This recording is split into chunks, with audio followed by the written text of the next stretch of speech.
কথায় আছে ধান নদী খাল এই তিনে বরিশাল। এবার বরিশালে শুরু হলো বাড়ির ছাদে ধান চাষ। আর এই ধান চাষ করে সাড়া ফেলেছেন বরিশাল পরমাণু চিকিৎসা কেন্দ্রের মালি আনোয়ার হোসেন। ফেলে দেয়া তেলের বোতলে সুগন্ধি কালোজিরা ধান চাষ করেছেন তিনি। ফলন ভালো হবে এমন প্রত্যাশা তার। আর ব্যতিক্রমী এই চাষে সহযোগী হয়েছেন তার কর্মস্থল ও সহকর্মীরা। এমন উদ্ভাবনের প্রশংসা করে পাশে থাকার প্রতিশ্রুতিও দিয়েছে কৃষি বিভাগ। সাইফুর রহমান মিরনের তথ্য চিত্রে ডেস্ক রিপোর্ট। ধানের শীষে রৌদ্র ছায়ার লুকোচুরি খেলা, সাথে আছে ধানের মৌম গন্ধ। এ যেন ধানের ক্ষেতের আকাশ ছুঁতে যাওয়া। বরিশাল শের ই বাংলা মেডিকেল কলেজের পরমাণু চিকিৎসা কেন্দ্রের ছাদে সারি করে রাখা 5 শতাধিক বোতলে চাষ করা হয়েছে সুগন্ধি কালোজিরা ধান। প্রতিষ্ঠানের মালি আনোয়ার হোসেন জানান, ফেলে দেওয়া তেলের বোতল সংগ্রহ করে তাতে সুগন্ধি ধান চাষের পরিকল্পনা করেন তিনি। অনুমতি নেন প্রতিষ্ঠান প্রধানের কাছ থেকে।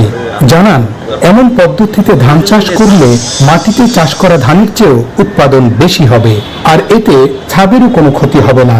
বসুন্ধরা টিস্যুতে ছাড়ের ছড়াছড়ি। বসুন্ধরা টিস্যু নিয়ে এলো নিশ্চিত ছাড়।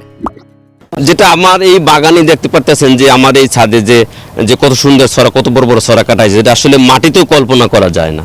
এমন উদ্যোগে স্বাগত জানিয়ে আনোয়ার হোসেনকে সাহায্য করছেন তার সহকর্মীরা। প্রতিষ্ঠানের পক্ষ থেকে দেয়া হচ্ছে সহযোগিতাও। এটা পরীক্ষামূলকভাবে যে আমাদের ছাদে কি জাতীয় ধান আসলে হয় কিনা, এবং সুন্দর একটি আসলে ওনাদের উদ্যোগ, আমি এই উদ্যোগকে ওনাদের স্বাগত জানাই। প্রতিষ্ঠানের পরিচালক বলছেন, চারপাশে গাছ লাগালে পরিবেশের সঙ্গে মনও ভালো থাকে।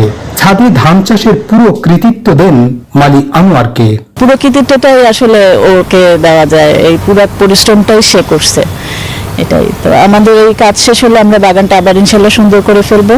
কৃষি বিভাগ বলছে, ছাদে সবজি ও ফল চাষের সাথে ধান চাষ নতুন সংযোজন।